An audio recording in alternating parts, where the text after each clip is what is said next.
Yeah, we've talked about this, like how much time you need to get to be able to that point where you can even start thinking about training for a marathon. And that's kind of what happens with these plans.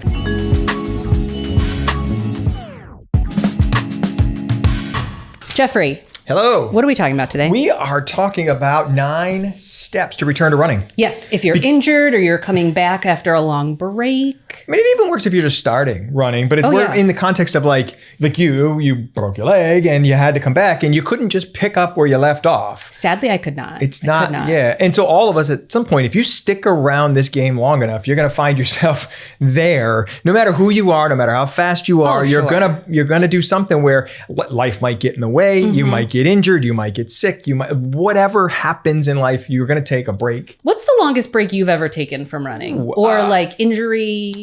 Yeah, I had a couple of injuries. This was probably almost 20 years ago now. I was dealing with some IT stuff and it sort of caused other things as I tried to come back from it.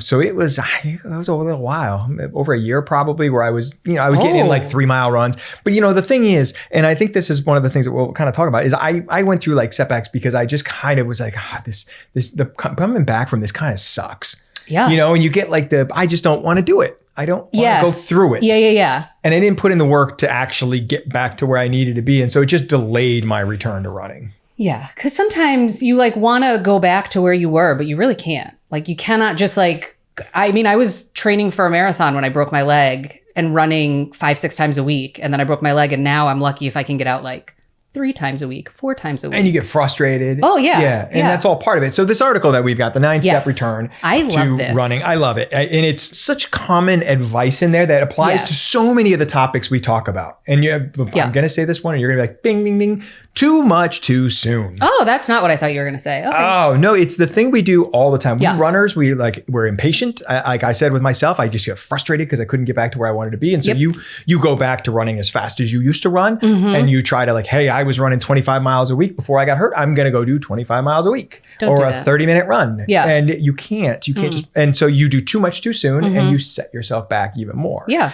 Or re-injure yourself or, it's not great. Yeah.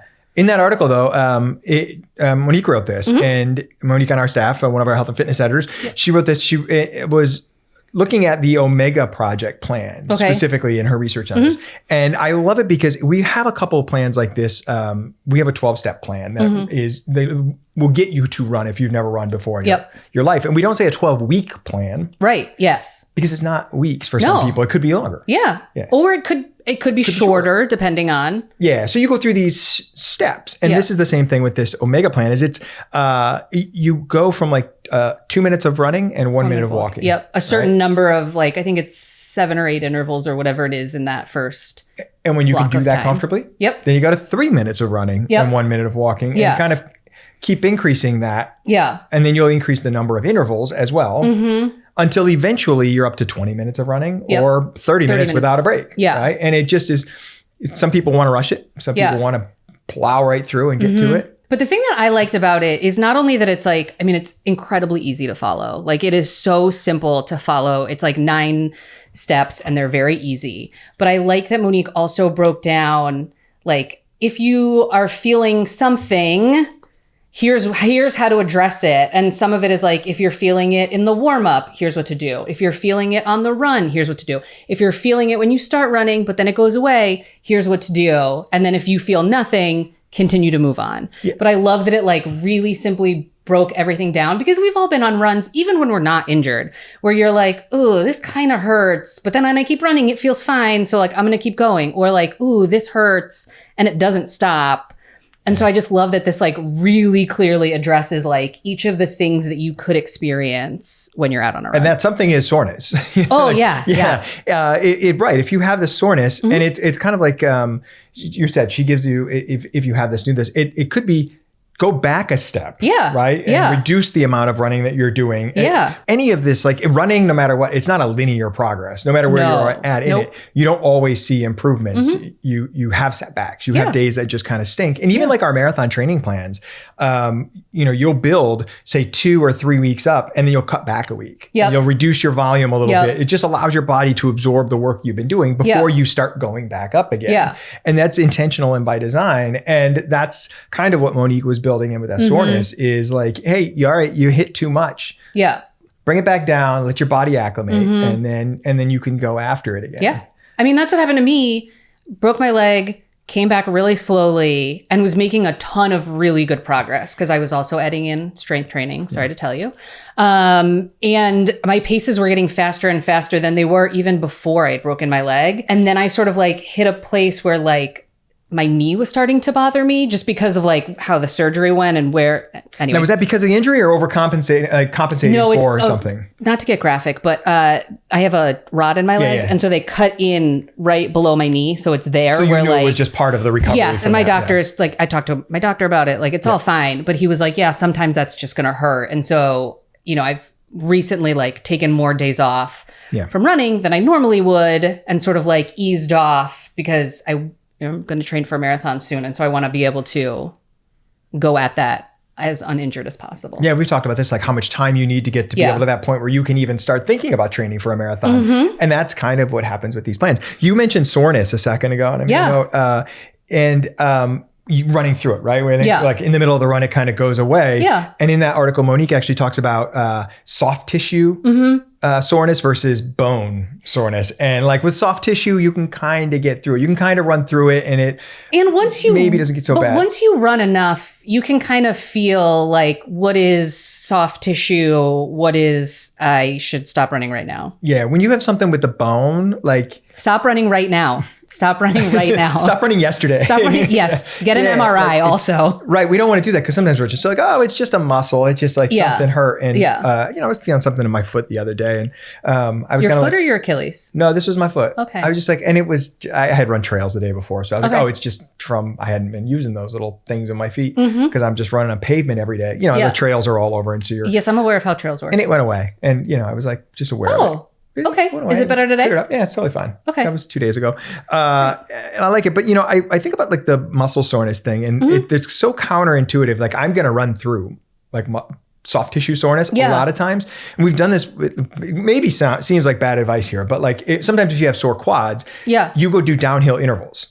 Downhill repeats, right? You can introduce a stimulus to your muscles that basically signal, hey, we got to repair. We got to start working. Yep. You got to make sure you're not injured, right? It's just soreness. And sometimes when you're really sore, it just hurts, and it's not like the good hurt. You don't want to do it, right? Yeah. Achilles. You mentioned the Achilles. Yes, because you have an Achilles problem. I just talk. Well, no, I don't know. It's fine today. Okay. Yesterday might have been a different story. No, it's fine. But I was talking with a guy recently, and he was talking about heel dips because he had Achilles injuries. And it's one of those things I tell everybody to do. And how often do you do it? Never. And that's why it keeps coming back. But you're supposed to do these 3 times a day. And 3 times a day? Yeah. For everybody or just for you? No. If you have an Achilles injury. So it came because this guy, Hakan Alfredson, he was a doctor. He had an Achilles injury and he wanted surgery. And he wasn't allowed to get the surgery. So he said, forget it. I'm just going to do these heel dips until my Achilles ruptures. And then maybe I got the origin story a little wrong. But I don't. What? But he was going to damage it so he could get it fixed. And strangely enough, the thing healed itself from doing the heel dips because he introduced this stress and it healed. So like heel dips are one of those things where you feel that soreness and you can get through it. But you have to know what you're getting into now. So now there is this Alfredson protocol for Achilles trouble. Soft tissue injuries. You don't have one of those for Please don't rupture your bones. Achilles. Yeah. So with this 9-step plan is cool. I like it. It lays it out and it's a formula, a really structured thing. You can do this though, by a coach. Yes. Right? Your coach puts the guardrails on you. Yes. She has to put guardrails on me. What does she say you can't wear? I'm not allowed to wear plated shoes anymore. See, little things like that and I don't. Because it makes it puts too much stress in places that you can't have it. Right. You shouldn't. I mean, I shouldn't be wearing them right now because I broke my leg and it's still not fully healed and I'm unstable in regular shoes. Yeah. So that coach can tell you though, like what to do and back you off if you're struggling, and you got to have that open relationship. Yeah. You were asking me why I was pulling this thing up, and I had my phone out the other today. I discovered this thing. It was Garmin launched it like a year ago. Okay. Running tolerance. Dig through your Connect app if you use Garmin, and it tells you a number like a weekly tolerance in miles that you have. And then it tells you how many miles you've actually covered and your acute impact load. So this is different than, you don't want to know these. I do actually. My weekly tolerance is 114 miles. And how many have you done this week? Well, I did 110 last week, but my load. That was not my question. My acute load was 126 miles. So I'm in the orange. I'm over because I'm pushing it a little hard. I'm cooking it. But it's like, it's one of those measures. This is kind of like the stress on your bones, the stress on your system versus some of these other training load metrics, which are like cardiovascular effort. They check your heart. Yeah. This is really just about the amount of pounding you're doing. And I love the fact that, because it's like that impact. I know. I'm just worried about your bones is really what I'm. Oh, it's telling me I'm pretty close. I'm not too far over. Okay. PRER, Allie. You know what? I did that. and I did ER. I'm going for the PR, so we'll have it all balanced. Yes. But no, it's like we have these tools, and if we listen to them, like I'm not listening to it clearly because I'm over. Yeah. But if we listen to these tools, we do minimize the risk of doing too much and ending up in that state where then I got to do the 9 steps to return to running. Yeah. It's great that we have them, but we would also like you to not get injured. I would like you to not get injured. But when you do get injured, click the link, get back to that article because we're going to help you get right back to where we are today, running.